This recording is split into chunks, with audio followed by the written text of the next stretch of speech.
Meeple Nation Podcast, episode 560, January 2025 news. Welcome, citizens, to Meeple Nation. Grab your favorite beverage, pull up a chair, warm up those dice, and join us at the game table as we discuss board games and the board gaming world. Each week, the hosts of Meeple Nation share their love for board games and the amazing memories that come from playing games with some very outstanding people. Let us now join our hosts in their natural habitat, the game table. The Meeple Nation Podcast is sponsored by GameToppersLLC.com. Head over to GameToppersLLC.com, check out what they have to offer for your game room. We love our Game Toppers. We use them on a weekly basis, and they have vastly improved every single game that we bring to the table.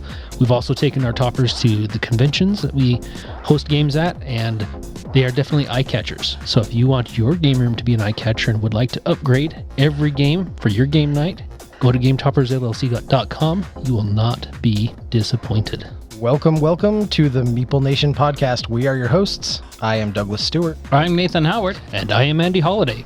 And we have a webpage if you'd like to go there to learn a little bit more about us, to check out previous episodes, and to find that beautiful little Patreon link if you're interested in becoming a patron of the show. Also, you can check out our socials, and feel free to shoot us a line at meeplenation@gmail.com. First try, nailed it. Way to go, Dave. I was distracted by the dog. Andy, welcome back.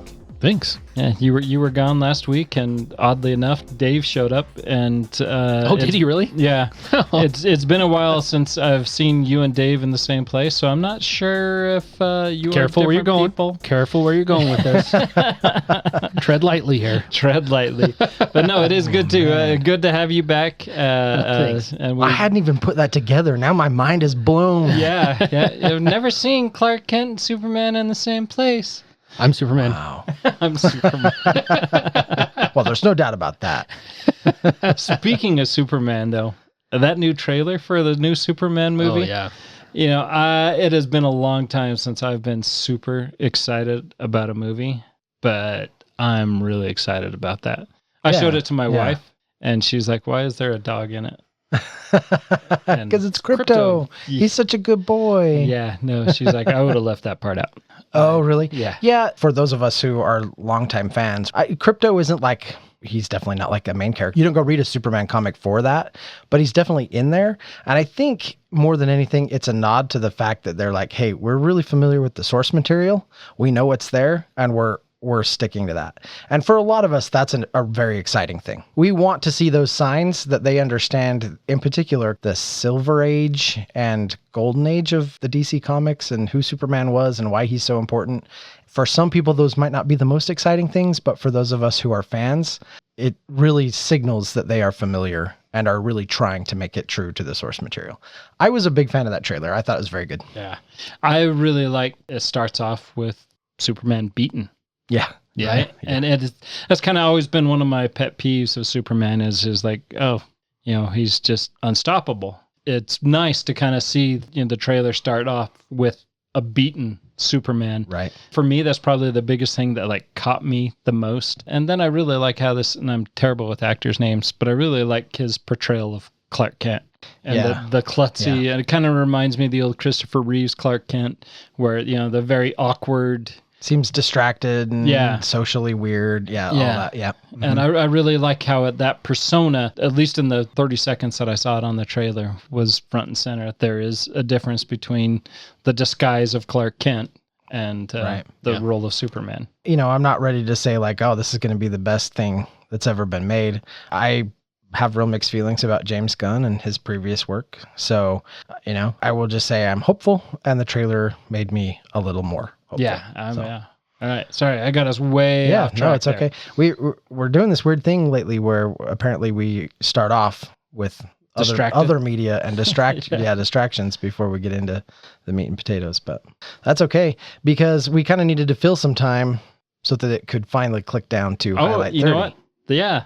Just checking that watch right there. Yeah. So we're actually right on time. It worked out okay. Yeah. Good call. I intended that to happen. Yeah. It was deliberate. What have you guys been playing? What's been fun? Jody introduced me to a fun new game. This is Pixies. Look at me leading with the title right off. Nice. Wow. Yeah. Like it. This is a fun little card drafting game. It has fun little art on the pictures. It's using all the nature ingredients to kind of form little creatures, like they're made out of acorns and big bug eyes, and not necessarily googly eyes. But anyways, enough about the art. This is a very simple, quick game. It is, like I mentioned, a drafting game. You're going to have a number of cards, and you're going to draft one of those cards, and you're going to put it in a grid from 1 to 9. It's a 3x3 grid, so you're going to put, each card's going to have a number, and you're going to fill that grid within that number spot. If you have orthogonally connecting cards of the same type, of the same suit, then you're going to score those points at the end. Also, some of these cards are going to have little swirlies. I don't know the specific term of them, but they have little swirlies that are going to give you victory points, or they're going to have little X's on them that are going to count against you. But Swirly's good, X is bad. yes, Got it. but the point, or the the challenge, I'll go with challenge. The challenge is, in order to be able to score those cards, you have to have a card underneath it. So the card has to be stacked on top of a face down card.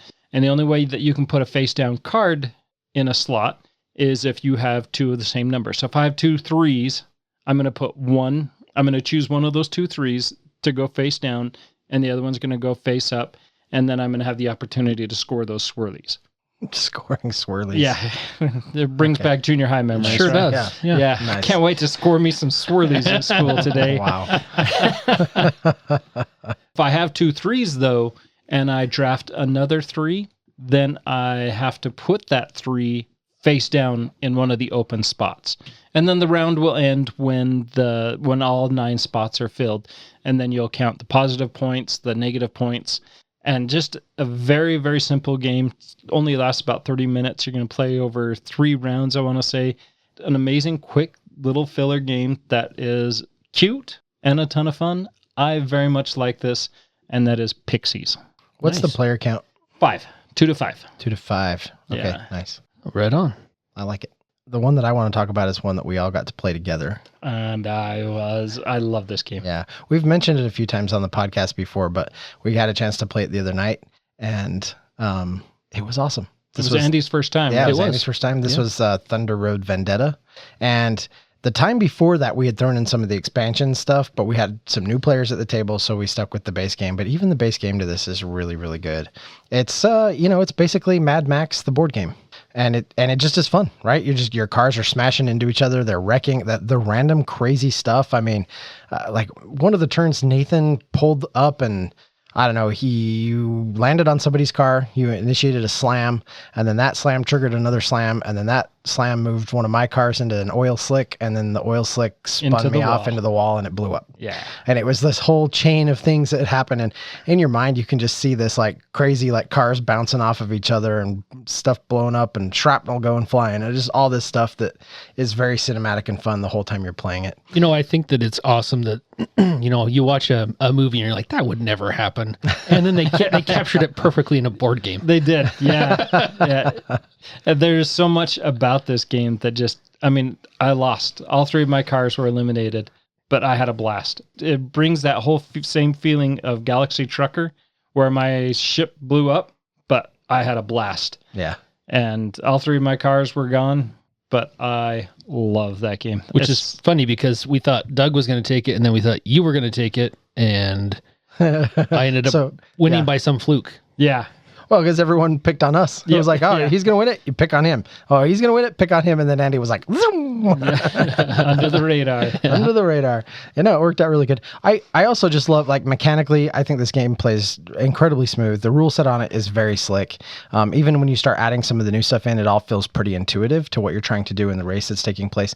And also, even though your cars and players can be eliminated, the minute a player gets eliminated, you immediately like put the end cap on the current section of race, and then it's just whatever car crosses that finish line is going to be done. So I mean, if a player gets eliminated, the game is not going to last for more than just a few more minutes after that. Yeah, which is great. Yeah, there's just some really cool design choices that they made when it comes to this game that work incredibly well, that keep everybody engaged as you're slamming and doing all this stuff. You're involving the other players at the table. So it's, there's no solitaire anything going on really.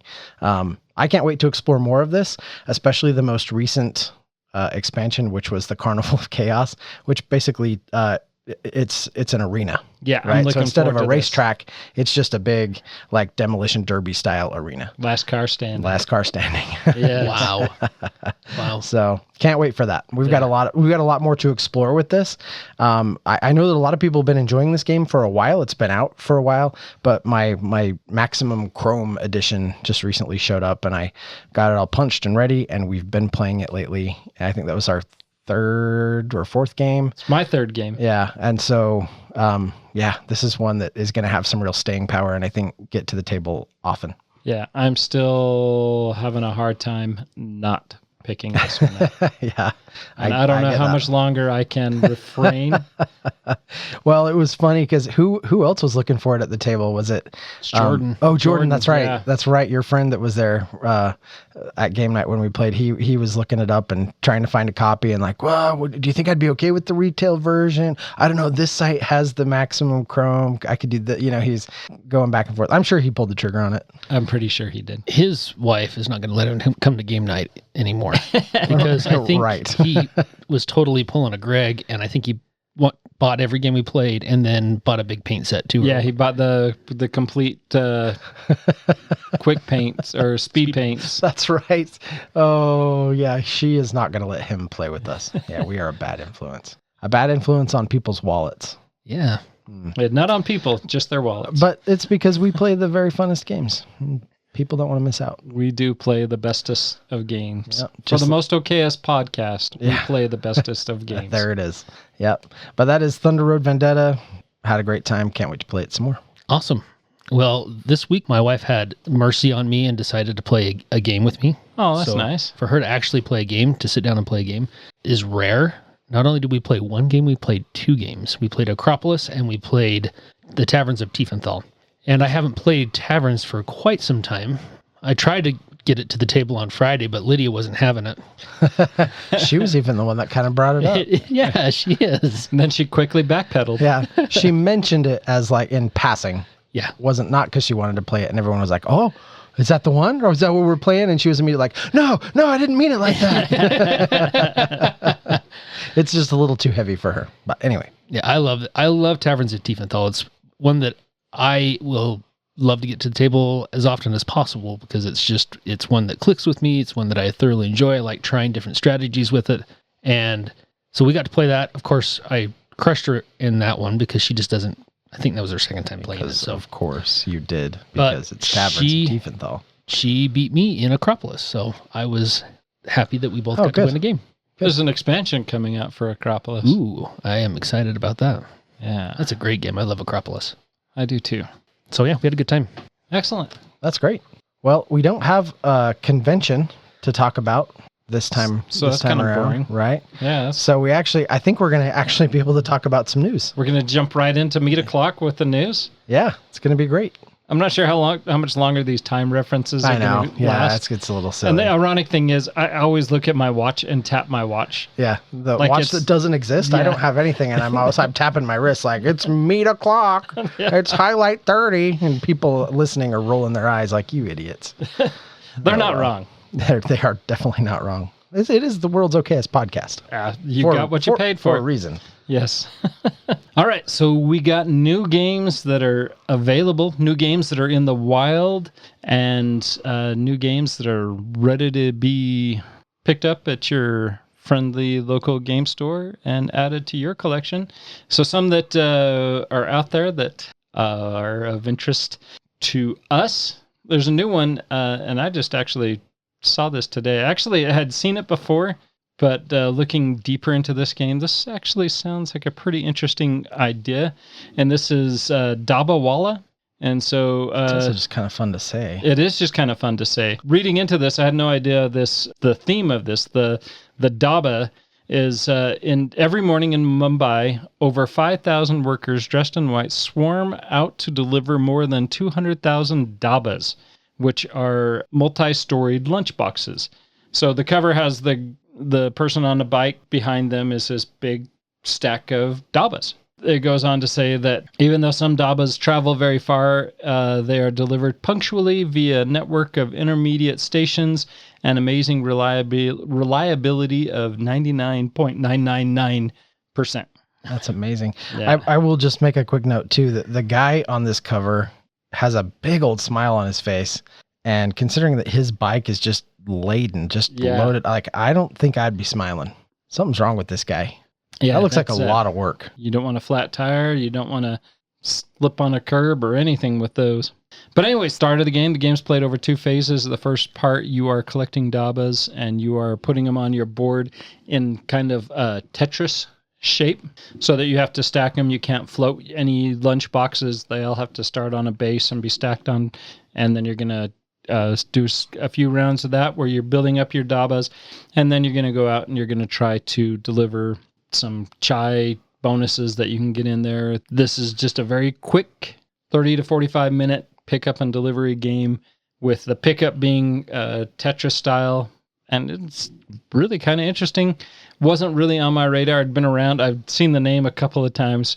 But now that I've read some more into this looks pretty interesting and one that I'm going to look to try to find somewhere. But that is Daba Walla. Nice. Awesome. Yeah, that actually does look pretty good. Let's talk about the Veil of Eternity, the Artifacts expansion. Did you ever get a chance to play that one, No, Andy? I did not. Okay. I was pretty enamored with it right out of the gate. Me and my daughter played it for quite a while. And then I remember I took it to one of the conventions. I couldn't remember who I'd played it with. Me. Actually, I think we played it with some strangers. We played it with, I know one guy who was just like, oh, I want to play that. Anyway, that's neither here nor there. The game I thought was pretty good, but it wore out its welcome a little bit quick. Like there was, like it was a lot of fun, but it burned out fast. It kind of wore itself out, I think, a little bit. And I remember we even had a conversation about this at one point where I said, you know what this game needs is an expansion. And it was like, Here it comes. think the next day they announced. Oh, did they really? Yeah. Oh, nice. Yeah, they announced the Artifacts expansion. This game plays a lot like Res Arcana, and it has that same kind of card play vibe to it a little bit. You are collecting cards, you're playing them down into a tableau in front of you, and then you're using them to combo off of each other or to generate resources that can be used with other cards in order to generate points. And it's kind of a point race around the track.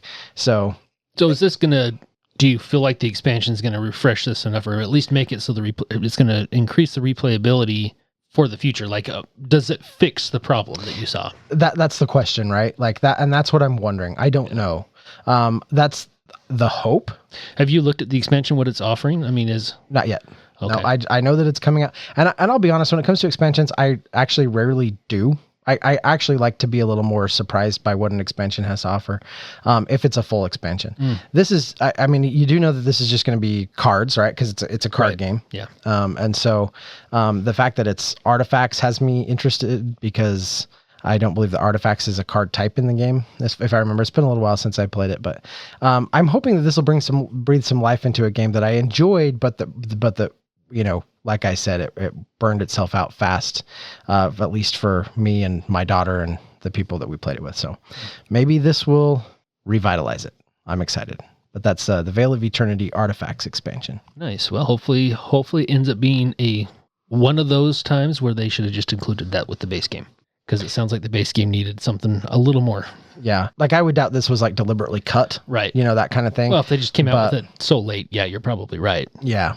But I think it definitely has the potential to make it a much better game. Awesome. Well, the one I want to talk about first is called Minos, Dawn of the Bronze Age.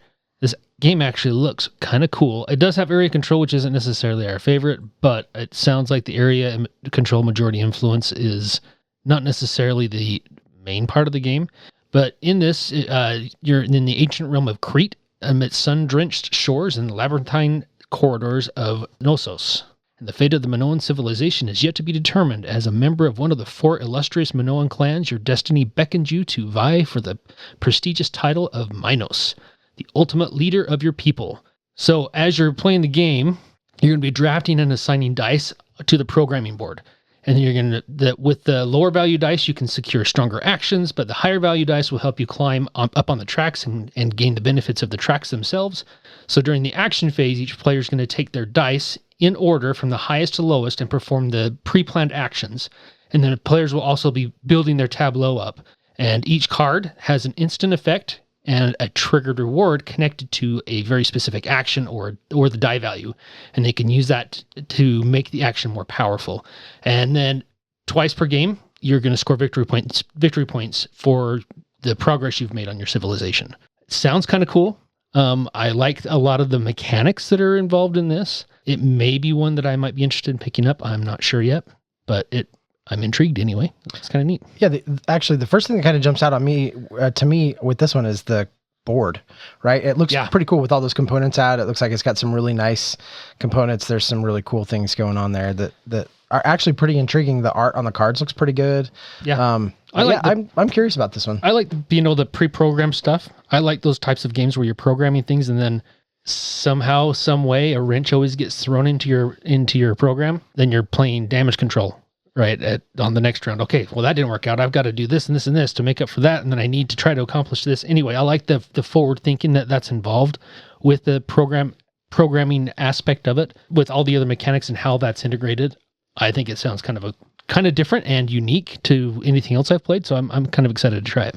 Yeah, this actually looks pretty good. A 3.76 weight, so got some crunch, right? Yeah. Something to sink your teeth into. That's awesome. And that is Minos. Dawn of the Bronze Age. Dawn of the Bronze Age. Doug, you talked to your, not your dislike, but your exhaustion of games being converted to two-player options.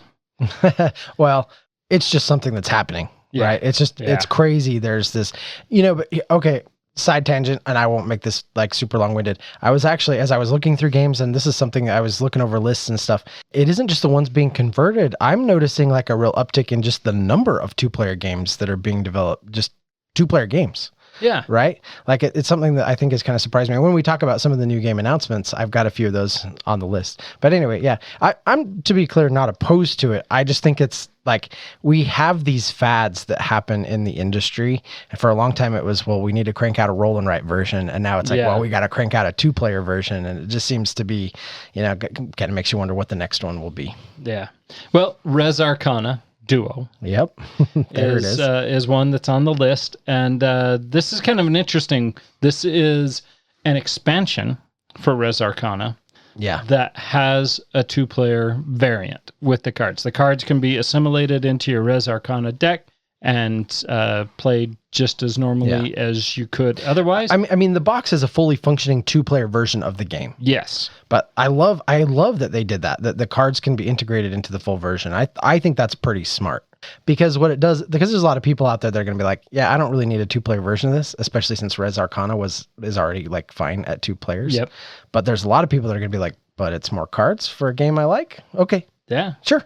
But the same thing, Azul was a great two-player game. I agree. But you got Azul Duel. Azul Duel. That's on the way as well. So yeah, so this Res Arcana coming in right on the kind of the heels of those two players that we were talking about last news episode. And so we'll see. The funny thing is, I think I actually ordered this, but I already culled my Res Arcana. So I'm Are you serious? what am I going to do with this? 'Cause I'll take it. If you ordered it, and if you've got it coming, I'll take it. Yeah, and then that'll give me a chance to play the Duo. Yeah. And then you can incorporate the cards into your dumb game. It's not dumb. You love it. You keep inviting me to play it on BGA, so you must not hate it that much. No, and that's and I did win the one. Yeah, you I'm did. not going to win this current one that we're playing, but it's great that you, me, and Corey get to play this game together. And and there's another expansion for this coming out soon too. Yeah. So that'll be the third expansion. Like a lot of people, I think this is one that got overlooked by a lot of folks. But for those of us who've been playing it since it came out and have been playing expansions and stuff, this game is pretty good. I mean, it's got some real staying power and replayability. So yeah, I do enjoy the fact that you threw pity in my direction and played several non-drafting games, because I think when you do draft with an inexperienced player, it just is for that experienced player. It's just so easy to just demolish them for sure. Yeah. Well, because I mean, you can clearly see how to build an engine with those cards that you're drafting, or at least attempt to. Yeah. Right. You know, you don't. That doesn't necessarily always guarantee you're going to win. Yeah. Definitely doesn't. Nope. Definitely doesn't. So that's awesome. Well, I'm looking forward to that. I guess I'm getting a copy of First Arcana Duo that I didn't know about. So that's awesome. I'm going to pull one, Nate, that's actually from your list that it was one that had kind of caught my eye and I'm interested in it. I think it looks really fun. The components and everything on this look really good. This is Floresta. There is just never-ending stream of these like nature-themed games. I have a couple on my list. For the most part, I don't mind that. However, like a lot of stuff is feeling a little recycled, especially in the art and some of that kind of stuff. It is starting to feel a little old.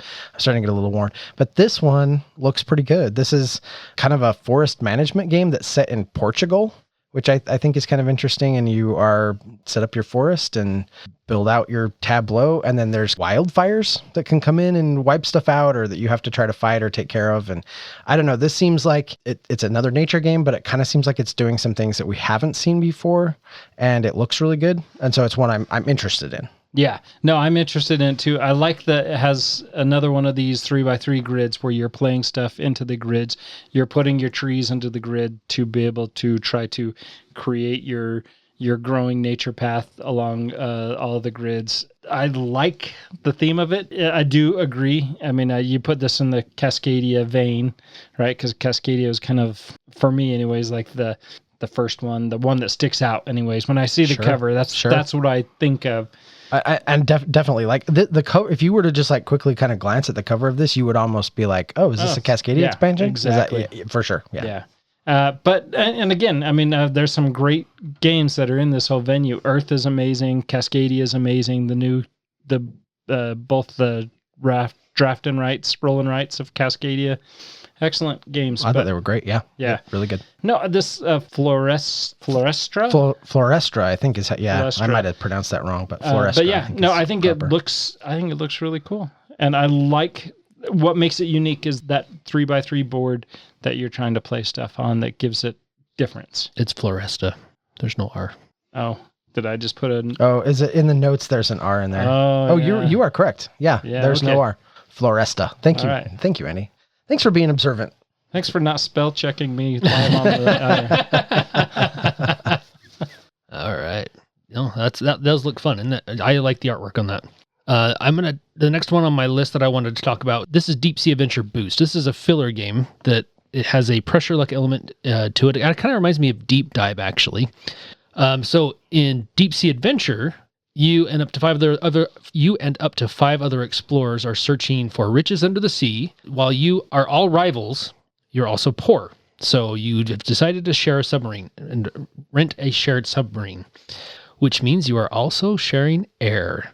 So if you don't return to the sub before it runs out, you have to drop everything and in order to make it back to safety. So you have to share air, which is could really hose everybody else over on top of it.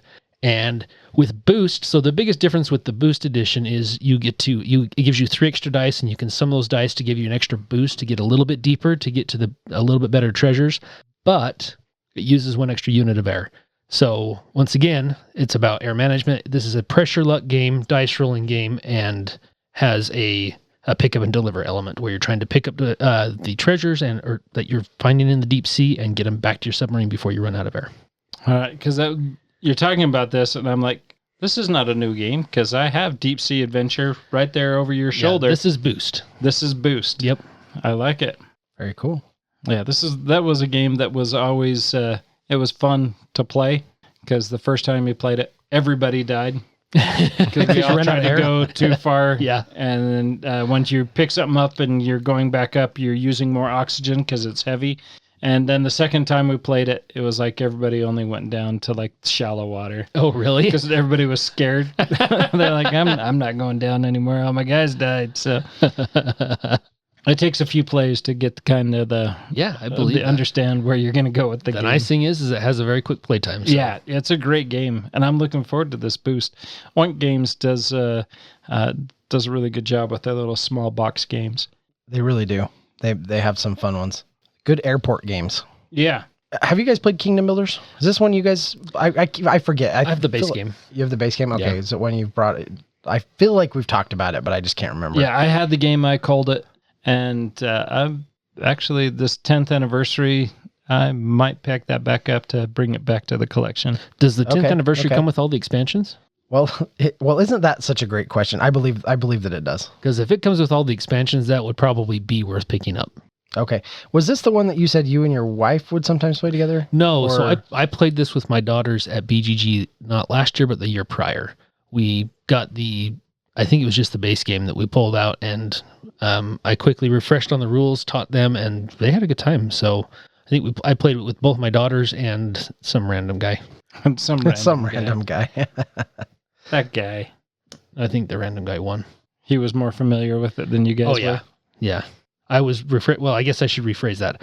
I was refreshing on the rules, and then he was familiar enough to quickly teach once I was almost done. Nice. So it was nice to get a teach out of it, and I was willing to lose for that.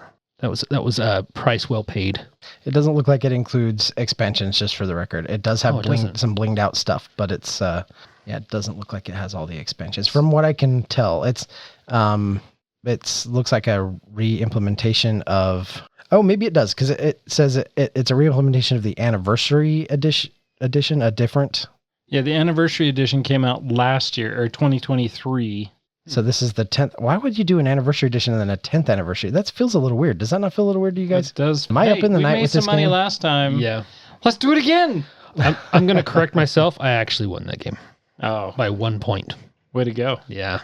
Showed Russ. Oh, Russ. Good old Russ. Whoever that guy is. He's not random. His name was Russ. Sorry, Russ. You weren't random. He's got a name. No, that's what we're talking about. It is from 2023. This apparently has been out. Now I'm super confused because this is a new release game. I wonder if this has been out in other markets. I probably should have done a little more research on this, but it looks like it does include some expansions. Anyway, Kingdom Builders, there's an anniversary edition. Don't mind me. Pay no attention to the man behind the curtain. Jumping back to my list. I'm kind of excited. Are you going to talk about Ironwood? I am going to talk about Ironwood. This is one that I've actually had on the news episode before, and time caused me to omit it. But yeah, this is a 2-player game, plays 30 to 60 minutes. Again, we say, anyways, I'm going to correct myself. We say that we run into the ability to not play 2-player games, but yeah, we get to them. History shows that I've played a lot of 2-player games. Yeah, we get to them. It's just a little slower to get them to the table. I thought about backing this one. I really wanted to because it looked pretty good, and it just was that I just have so many of those 2-player games in my queue. Yeah, and apparently I just added Res Arcana Duo to that list. So that's multi-purpose, though. So it's right. Yeah. Yep. But I'm regretting not backing this one a little bit because it does look like a genuinely creative 2-player game, and right now it's got an 8.1 on BGG. So some theme here. We got an eternal conflict in the land of Ironwood is raging between 2 factions: the stalwart, hard-working, ironclad settlers of the Iron Mountains, and the ferocious woodwalkers, swift and deadly shadows of the forest. Both factions struggle for ultimate control over the land for its greatest treasure, the Laramore. Yeah, the Laramore crystals, a mysterious substance holding immense energy within it. It can be found both inside the colossal mountains and scattered across the dense forest. So this is a combat. The rules are light. Players are highly asymmetrical. You'll like that. Andy. That's not what I was stuck on. Oh, okay. But thank you. You'll like that, Andy, just because I was thinking that, it's nice that it's asymmetrical so that when you play it over and over again, but hopefully there's more than 2 asymmetricals to give it some variety. That'd be nice. Let's hope. Because when they talk about something being highly asymmetrical, it does make me think, well, you got still light side versus dark side, right? How can you make that highly asymmetrical? But hopefully there's some variety in there. Yeah, time will tell. But this looks kind of interesting. You're playing over a few rounds and trying to be successful. Yeah, the art on this is really cool. Yeah, 30 to 60 minute head-to-head game. It has a little bit of weight to it, not a ton, 2.8. Yeah. So had omitted my radar several times, but is now back on it. Well, maybe if I can finish playing some Undaunted campaigns and some other 2-player stuff that I really want to get to, maybe I'll look at picking this one up. Yeah, no. We should get back to Undaunted, though. Definitely. Yeah, we definitely need to do that. All right. So Lords of Vegas is back. Sarah will be so excited. Yes. Sarah will be excited. So this is still the classic game. Not much has changed as far as they've included the expansion, the up expansion, in this new release of Lords of Vegas. So it's basically Lords of Vegas with a new coat of paint. Plays now 2 to 6 players. They've added 72 dice, risers, and the rise rules are included. So that allows you to build your casinos up, not just out on the game board. So you're building your casinos in 3 dimensions. They've streamlined the property cards that work seamlessly with Vegas, as well as the expansion boards for Americana, and then more reference cards with turn orders that are now replacing the less useful house and player cards in the original classic game. And then turn order has been streamlined, and this has been based on years of feedback from players. So it's awesome that they're listening to the players, or listening to what the players have maybe complained about or said, hey, this would be better if you did it like this. And when they've come out with this new edition, it sounds like they've implemented some of those ideas, which I think is awesome. I love it when publishers listen to the players and listen to their customers. Yeah, it does. It's a breath of fresh air. Well done. Yeah, well said. Fresh air. That's awesome. Speaking of breaths of fresh air, have I got any Terraforming Mars fans in the house? Woo, woo. What? Oh, no, I don't. Is this on? Crickers. Is this on? Crickers? There's some crickers. No, this is all right, I'm out. Yeah. This Done. is going to be exciting news for many people, not necessarily for the two of you. But Terraforming Mars does have a new map pack coming out because, of course, Firaxis and Stronghold are not going to stop milking that cash cow anytime soon. Oh no! But this is Utopia and Chimeria, I believe is how you say it. But it's the Highlands and the Lava Flow section of Terraforming Mars. 2 brand new maps, so that's all this is, just a map pack. But I know there's going to be a lot of people who are excited that that's finally hitting the shelves. So like a little Terraforming Mars action to look forward to. There are lots of people who love this game, so that is exciting for them. And rightfully so. I mean, it is a good game. Yeah. It sure is. We all love deck builder games. Yes, we do. Big fans of deck builders. Tell me more. Had you a deck... Oh, Shiva. What's going on over there? I don't know. It's been a rough day. So I had you at deck builder. Sure did. Just reading this, I didn't clue into this, but this is a John D. Clare game. Yes. And that is... Tell me more again. Yeah, again. So you're double vested in this now. Yes, I am. This is Mistborn, the deck building game. So Brandon Sanderson, widely successful author of the Mistborn series and many other books. Game by Brotherwise that done by John D. Clare. And Doug, you have this. Yeah. In fact, I'm really looking forward to playing it. I keep bringing it to hopefully get a rule book read or something. I should show up to game nights like, okay, well, maybe if I've got a minute, I'll, whatever. And while you guys were cleaning up Marvel Zombies the other night, I had this out and was pulling the wrap and everything else on it off of it. So I just need to read the rules so we can play it. But yeah, I have it. Yeah, I'm very much really looking forward to this. Looks great. The Mistborn themes, and I need to go back and give these books another try. Yeah, I went through the first book and it just kind of was. Yeah, I didn't like it. I mean, not to go down that rabbit hole too much because we could have a whole conversation. I'm a big Brandon Sanderson fan and have read all of his stuff. And for me, like Mistborn's fine, but it's not his. Actually, the Era 2 stuff I think is better than the Era 1 stuff. Yeah, he just wrapped up his Stormlight archive and stuff. So I don't think this is his best work, but it's good, and it's a really creative story with what it really is the magic system, and it's pretty amazing. Yeah, and that's what I hope they can. I hope that is what they can capture in the board game is making you feel like you're a Mistborn. You have those powers. You can pull and push the coins and do all that kind of stuff that like a Mistborn would be able to do. So I'm curious to see how the implementation of that is going to work. Just from what I've seen in the cards and the player board and stuff, it looks like you kind of have to build in power to be able to do some of those things as you're building your deck and doing all this stuff. So again, I haven't given the rule book a read yet, so I don't know how all that's going to work, but I'm hopeful that they've managed to kind of capture the magic of that book and put it into the board game. So we'll see. Has a head-to-head version or a variant or a solo or a co-op play where you fight against the Lord Ruler. So, yeah, some options. But yeah, I saw that and on the list, and I saw it in your bag of wonder. That's how we're calling it now, the bag of wonder. I like that, actually. Yeah. And so, I'm looking forward to giving this a try. So me too. Hopefully you can take some time and teach us a Mistborn game that is better than the House Mistborn game that was garbage. The House, Mistborn House Wars. Yeah. Yeah, that had some really interesting ideas, but ultimately it fell flat. Yeah. I'll tell you what it is. Any product, like a board game, whatever, that is based on a beloved IP that doesn't let you play as the heroes of that IP is, I think, doomed to not do so well. Yeah. Almost always. Almost always. Star Wars Imperial Assault is the rare exception. That is true. That's true. Although, no, we don't need to go down that rabbit hole.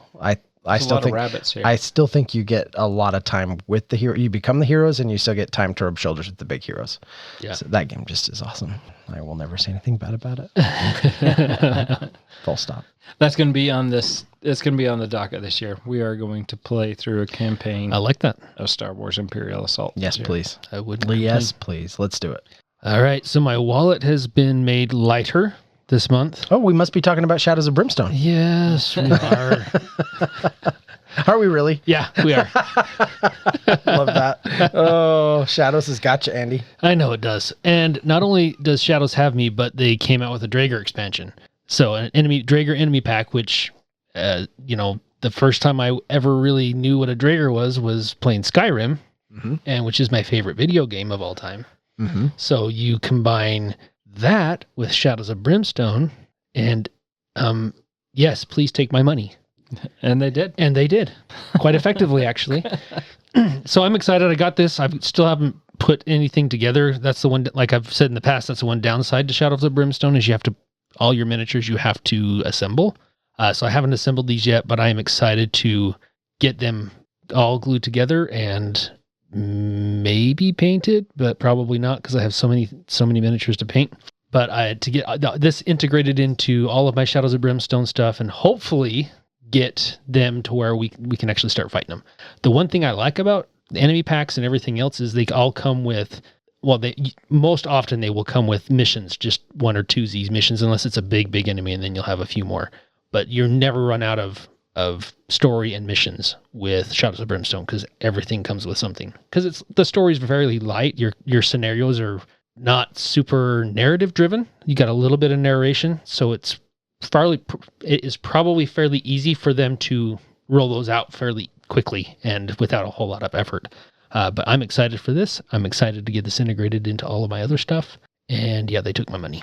Yeah. Nice. And you smiled when they did it. I did. Yes. All right. So if a game was 4.23 out of 5 on the weight. Wow. Would you consider that a heavy game? Yeah. Yeah. Okay. Definitely.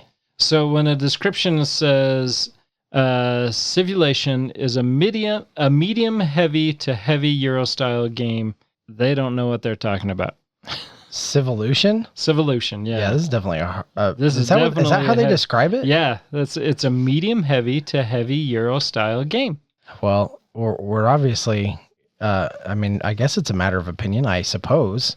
Yeah, it's not a 5. 4.2 is not a 5. 4.23 is like, yeah, that's heavy. That's just straight up heavy.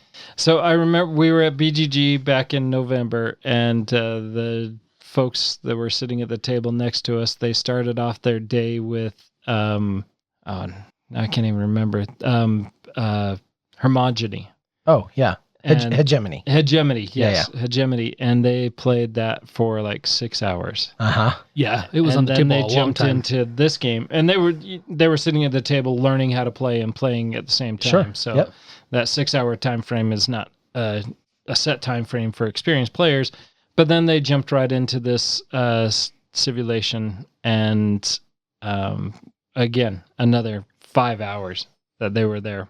playing this game. I think you're being generous saying 5. It was probably more than that. Yeah. Yeah. And so it was kind of funny. I own both of those games, Hegemony and Civilization and Civolution. Whatever.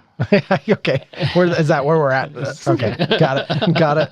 You're just going to have to roll with it. I've already trashed so many things this episode. Let the rolling begin. Yes. But I'm a little bit scared of both of these games now because I don't know if I can sit through a 6-hour game. It depends on the game. I mean, we did it with Voidfall, right? And we liked that one, and it turned out that one's heavier than these, but not by a ton. Yeah. Now, I guess we should mention, if we're talking about that group that was playing those 2 games, they said they loved both of them. Yeah, they did. So, I mean, I think they're very good. Yeah. No, they do look very good, but it is some pretty heavy games. This is a game where you figure out how to best use your dice, which is a Euro, but it uses dice, but not like you're not rolling dice to.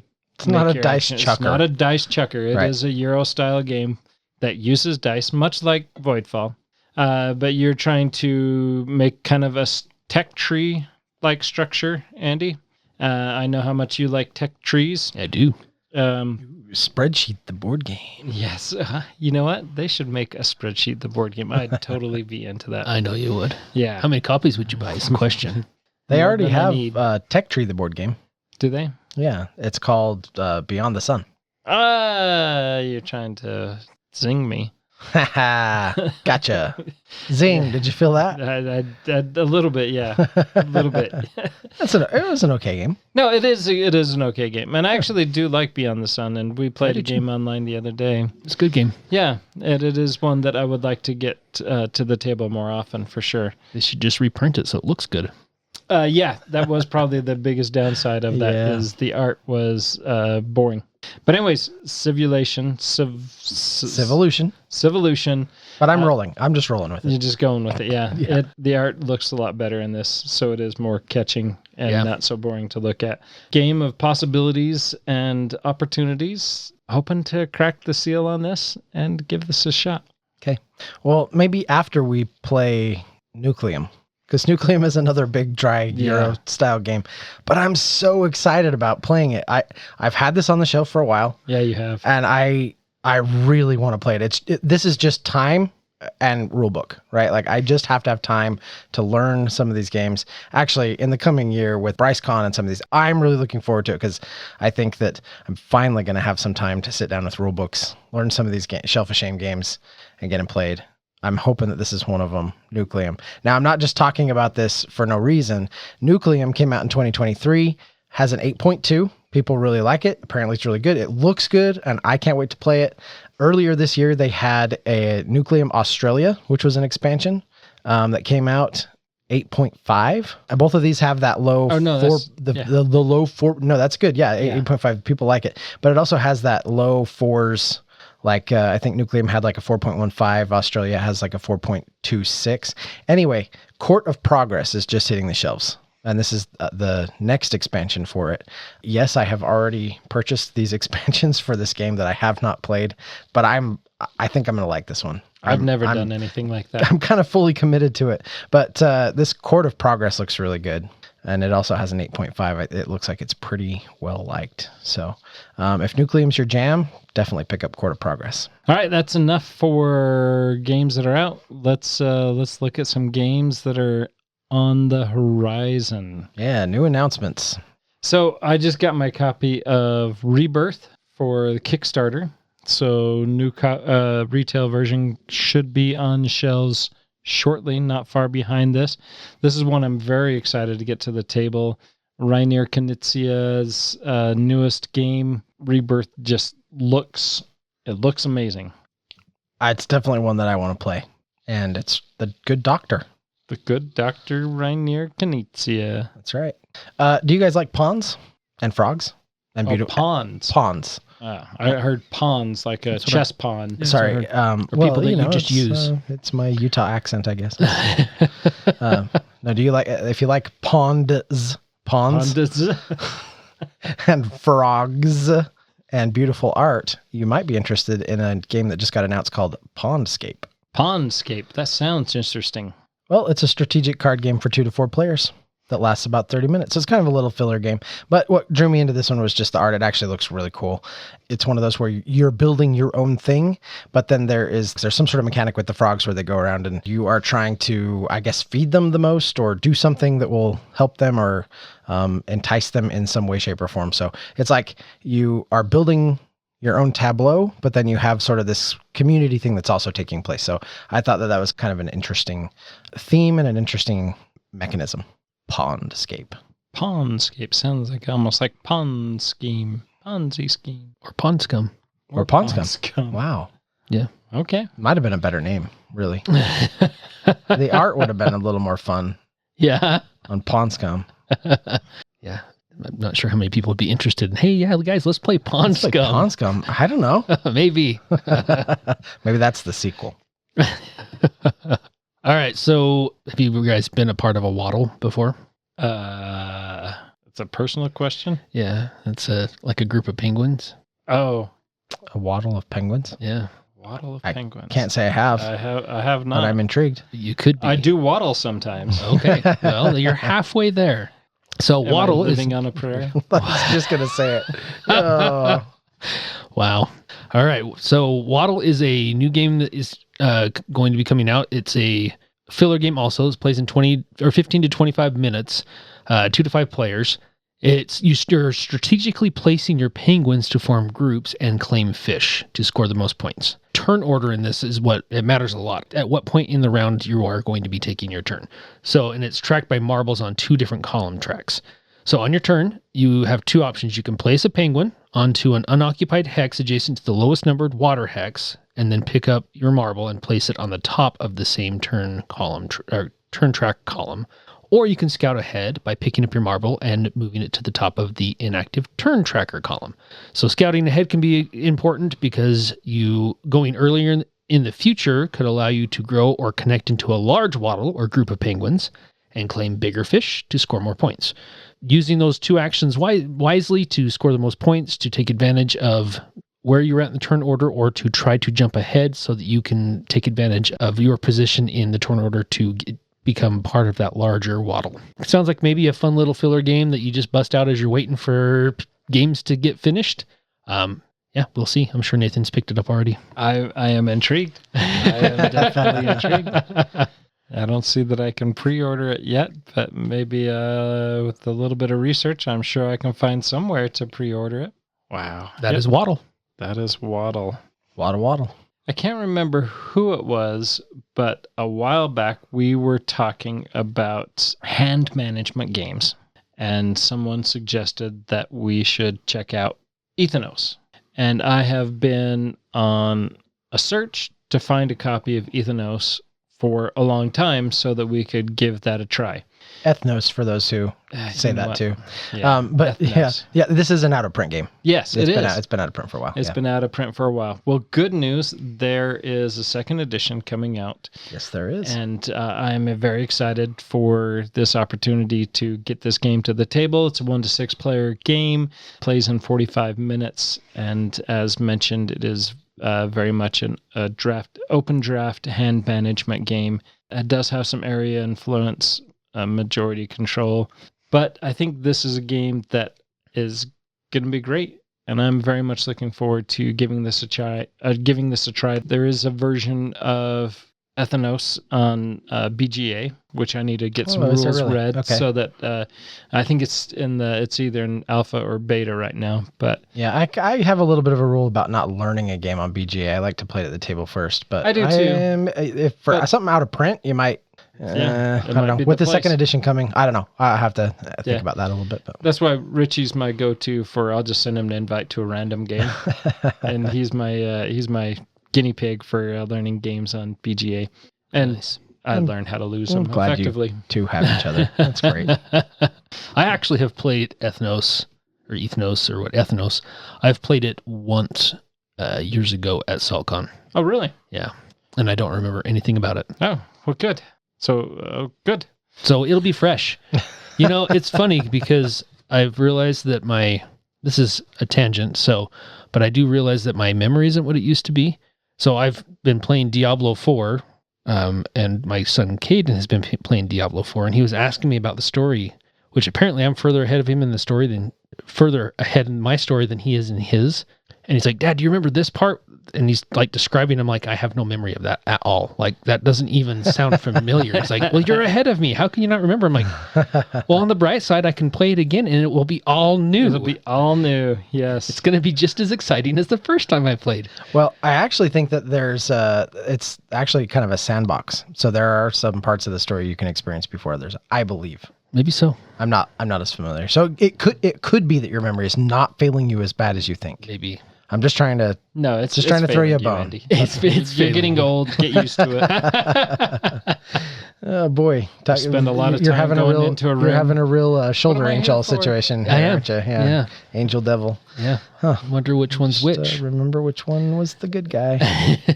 Look at him. He's got that little sissy stringy thing. We've been over this. It's a robe. Okay, something that I saw that was announced that I got kind of excited about, mostly from an aesthetic perspective. Space Cowboys, and they do a bunch of stuff, but they do the whole Unlock series of games. This is called the Shadow Theater, The Legend of the Monkey King.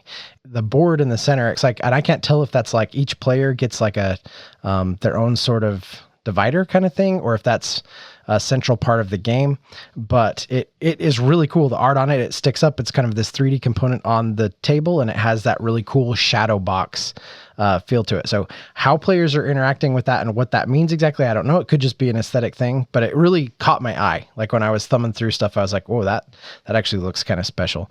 And the fact that it's Space Cowboys and that they do good things is pretty exciting. I believe that I also read somewhere that this will probably be part of a series that they do. So this probably won't be the only Shadow Theater game that they do. I think this is just the first one that they're doing, but it says it's a fast and exciting two-player, again with the two-player games, two-player family-friendly competitive game. Deploy your monkeys, harvest the sweet fruits of eternal life, hoard jade stones, and become a legend. It's a 20-minute game, too. Yeah. Nice. But components and art on this look really good. Two-player game, so, take that for what it's worth. But it looks nice. This is one I'd actually really like to check out. Yeah, I'm totally going to be picking this one up. So all right, so I'll definitely be checking it out. We all are fans of dungeon crawls, some of us more than others. But they are coming out with a G.I. Joe dungeon crawl. Oh, really? Yeah. It is G.I. Joe Operation Cobra. Now, how did I miss this? Okay, now I had this in the crowdfunding section of the notes because it's going to be launching on GameFound.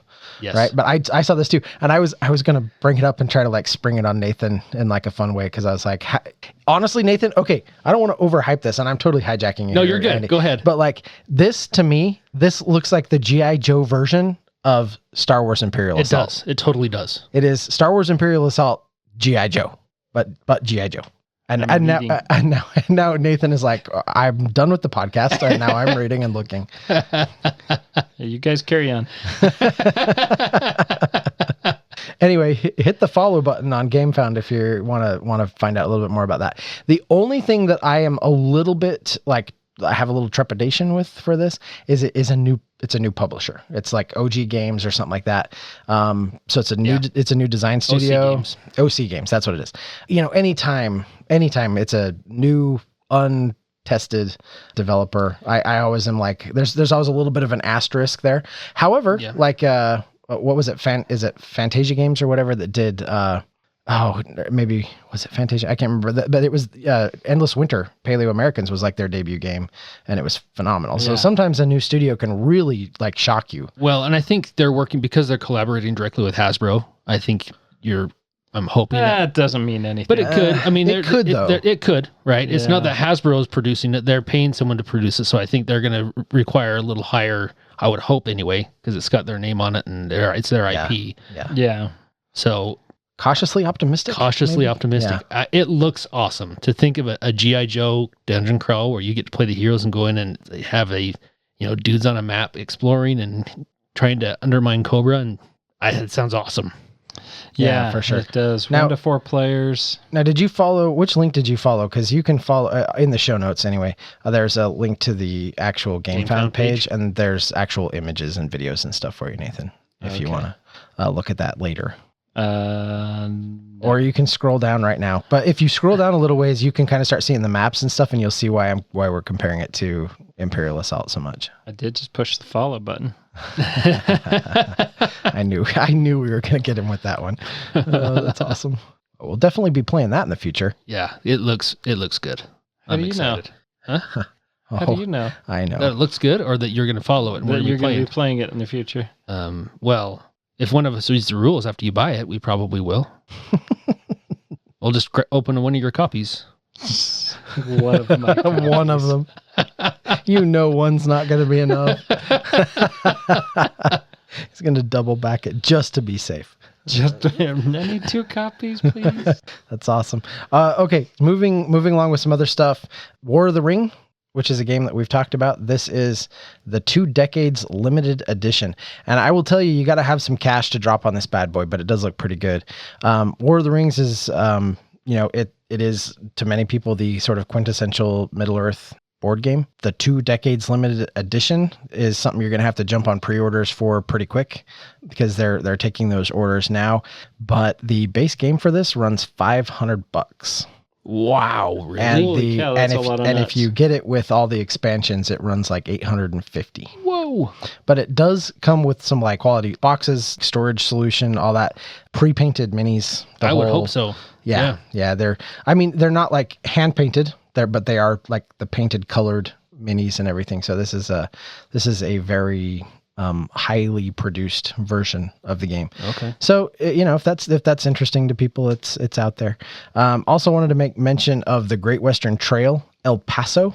This is the Great Western Trail Lite, essentially. So this is designed to be a much quicker, much more streamlined, light version of Great Western Trail. I thought that was kind of interesting because I don't necessarily know that Great Western Trail needed that. Yeah, it's not a heavy game. Maybe it did. I don't know. I've only played it a few times, so I can't say for sure. But it didn't seem like it was the kind of game that needed a light version. But it's coming, whether you want it or not. It will be here. And I'm sure it'll be on our shelves. I'm sure it'll be on Nathan's shelf. Maybe. Yeah. Because it's Great Western Trail. Nathan can't have an incomplete set. So, all right. So I'm sorry. I'm a little distracted. Wheeling back into the podcast here. One last one that I want to hit on is Galileo Galilei. This is a Euro-style game where you are astronomers out to discover the stars in the sky and planets unknown and develop your telescope to make those breakthroughs, gain that clout to be the astronomer especial. Trying to improve your lenses, you're trying to just make everything better with your star searching, and it's an interesting game. It's not a super heavy game for a Euro. It's a 2.9 on the weight scale, and it plays in that 1 to 2 hours, just over 2 hours. This looks it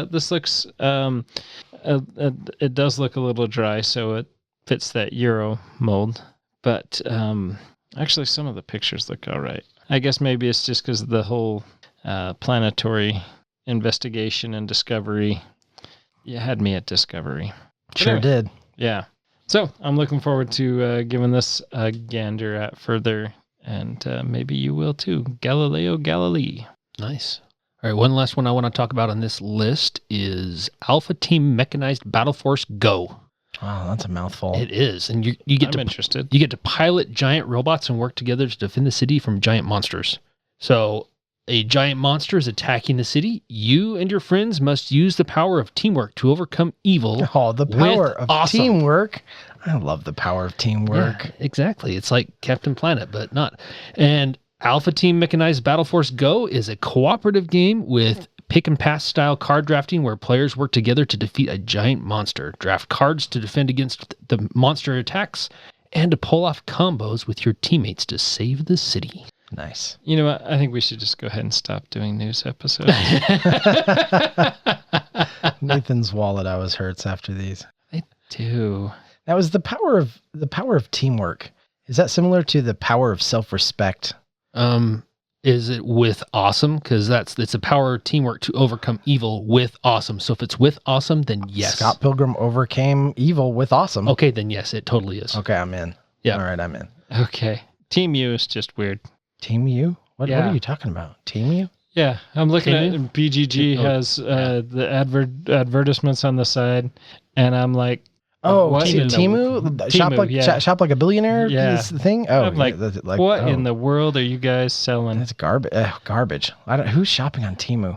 Well, no one's shopping there. Well, I'm not anyways, but my daughter's bought some stuff there, and I'm just like, what in the world is that? But anyways, sorry, I just got distracted. I have only heard horror stories of people buying things on Temu. But anyway, yeah, that's a totally different topic. Yeah. Anyway.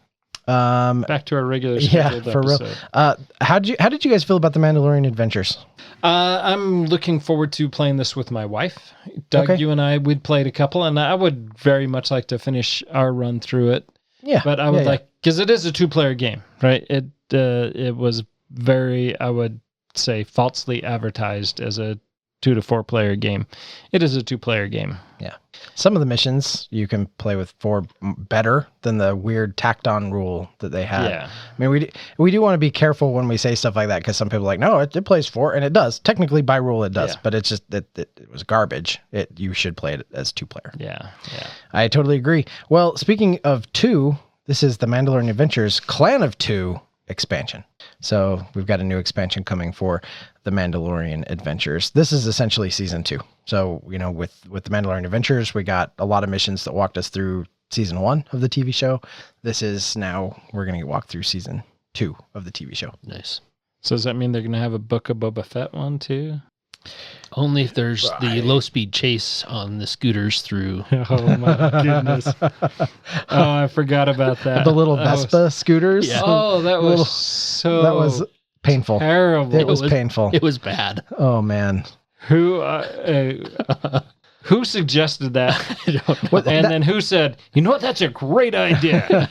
That was Book of Boba Fett, right? Yeah. That wasn't Mandalorian. That was Book of Boba Fett. I just remember I watched Book of Boba Fett and it didn't get good until the Mandalorian showed up. Yep. You're right. The whole episode that Boba Fett wasn't even in. Yeah, pretty much. I forgot about that scene. We need that in a board game, don't we? Yes. Oh my goodness. That was awful. So bad. Anyway, if you want to experience season 2 in board game form of The Mandalorian, the Clan of 2 expansion has been announced. I'll pick it up. I know you will. Yeah, you will. The only other one I had on my list was just to mention that they also announced a Cascadia Junior. Yeah, I saw this one. Junior version of Cascadia. Does it need a junior version? I mean, I guess some of the animal patterns are a little bit complex, but I don't want to be judgy because, I don't need a junior version of Cascadia, but maybe there's a need. Maybe that'll help some people and or Gateway get the table with younger kids and stuff. Yeah. I don't know. I feel like the rule set for Cascadia is pretty simple, and I didn't feel like it was too much. And this junior looks like a very, very watered down version of an already simpler game. But hey, do you buy Candyland for your 3 and 4 year old, or do you buy Cascadia Junior? Cascadia Junior sounds way better. That's true. Yeah, and that right there is a great point. So anyway, it's been announced. It's coming. Awesome. Whether you want it or not. Whether you want it or not. Ready or not, here we go. All right, should we move on to some crowdfunding stuff? It looks like let's do it. We've already kind of sort of talked about G.I. Joe Operation Cobra, so we've only got we're a couple done. more. I'm fine. Nice. Yeah. Well, for the Batman fans out there, I was just going to make mention of this one. This looks pretty cool. Batman Gotham City Chronicles RPG Skyline Edition. This is essentially an RPG, but it's got more to it. You've got the minis, and then you've got actually the maps and different street level stuff in Gotham going on, so you can actually set it out on the table. It comes with scenarios and all that. But basically, if you want to play as any of the Gotham Crusaders, this might be the product for you, because this looks like a really high quality version of a Batman RPG. Yeah, it really does look neat. It looks like a lot of fun. The miniatures are awesome too. I'm going to do a little more reading up on it and the stories and how it all works and stuff like that. But if you're a Batman fan, that might be something to check out. The one that I really wanted to draw attention to, though, was one that actually surprisingly looks pretty good. This is Foxpaw, a magical worker placement board game. And I'm just going to be straight up. This is Harry Potter. Oh, okay. This is absolutely Hogwarts, a magical worker placement board game. Of course, they can't say that it is, but it's, your students at a school. There's four houses. There's 4 houses. And yeah, you're putting your workers out there. As I was watching one of the videos that they have out, so this doesn't launch for another 2 weeks. So if this is something that's interesting to you, you can check this out on January 7th, I believe is the day that it comes out, 6th or 7th, something like that. But yeah, as I was looking at this, the art and components actually look really good. The worker placement mechanisms seemed like they were kind of stealing things from a few different games that I thought was really interesting. There's, your standard resources, but they've also got, you're building out a tableau and kind of building your character out in front of you. It looked like it had sort of elements from viticulture and, Champions of Midgard. It looked like there was some stuff that I thought was intriguing. Also, there's a whole duel system. So like 2 players are going to go to a dueling arena, and then other players at the table can essentially bet or bid on the duel. And then when you go to resolve that, players are actually going to play stuff out and resolve that, and it will generate resources and different things for you. So I thought that was kind of a cool twist on a worker placement game. Yeah, it says in Epic Wand Duels, duelists either cooperate or, I'm guessing this is a typo. It says step each other in the back. I'm guessing that means stab each other in the back. I'm not sure how I've been stepped in the back. Step in the back. Exactly. And then the people watching they're sort of betting on how that's going to go down. Right. Oh, nice. So yeah. But it actually looks pretty good. I have to say, like, it has a little bit of more, like, the characters, I would almost put it in like a Japanese anime style of art, just a little bit, not completely. It does come with 2 life-size wands, everybody, just so you know. Sweet. I just want everyone to know there's wands that come in that box. So it's pretty good. It's Spellyhamus, because it's not Harry Potter, right? Yeah. Spellyhamus? Yeah, exactly. Just get Nathan to read the words. It'll be, we won't violate any copyright laws. Anyway, I'm sitting right here. That is Foxpaw, the worker placement game. Yeah, I'm totally looking at this. I mean, yeah, it's, but it does have some cool boards where you're tracking stuff, where you're in your dark arts class, or your for sure potions class, or your magical creature class, or your, this is totally Harry Potter. Just like Nemesises and aliens. Yep. Yeah, it's kind of the same, along with the same lines, right? Yeah, but it looks like it's I'm intrigued. This is I even have the Phoenix, the Badger, Ravenclaw. Oh my goodness. And they've got a Lost Roots expansion along with it, I guess. So yep. Anyway, there's plenty to kind of sink into if that's something that's interesting to you. That'll be hitting crowdfunding here in a couple weeks. Yeah, starting the year off right. Yep. And then I was going to talk about G.I. Joe, but we already did. Sounds like we've already got a backer, so we're good. We're good on that one. You might have a backer for Batman too. That looks pretty cool. It does look cool. Yeah. You might have a backer for Foxpaw too. We really might have to stop doing these news episodes. G.I. Joe's guaranteed. Yeah. Oh, that was a foregone conclusion. All in. All in. Anyway, tell us what we missed. Tell us what you are looking forward to. Tell us what new announcements or new stuff you've been playing. Drop us a line at meeplenation@gmail.com. Until next time. We'll see you. I was trying to throw in a G.I. Joe reference, and I totally snaked out of that one. Ooh, wow. Yeah. Wow. See what you did there. Yeah, it's got a little bite to it. Wow. At the game table. Really bad. It was.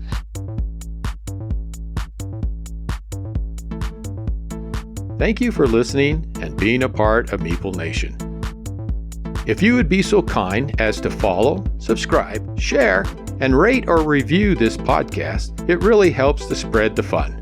You can be more involved in supporting the podcast by joining the nation at patreon.com/MeepleNation, or you can find a link at the top of our webpage, meeplenation.com. And while you're there, look at all our extra content. There are links to all our past episodes, a wide variety of blogs, pictures from our Instagram feed, and bios for all the hosts and our awesome bloggers. Follow us on Twitter, Instagram, and Facebook, all under Meeple Nation. If you would like to chat with the hosts or other members of the nation, you can join our Facebook group, Meeple Nation Off Air. We hope to see you again at a game night, a con, or maybe a suspense-driven evening of Werewolf. Thank you for listening and supporting Meeple Nation, and stay tuned for next week's episode. Thank you so much for listening. We very much want to thank our patrons who help keep the podcast running. I personally want to thank my co-hosts for all the help they provide with both content here on the podcast, in addition to what we have available on our website. Without them, the podcast would not happen.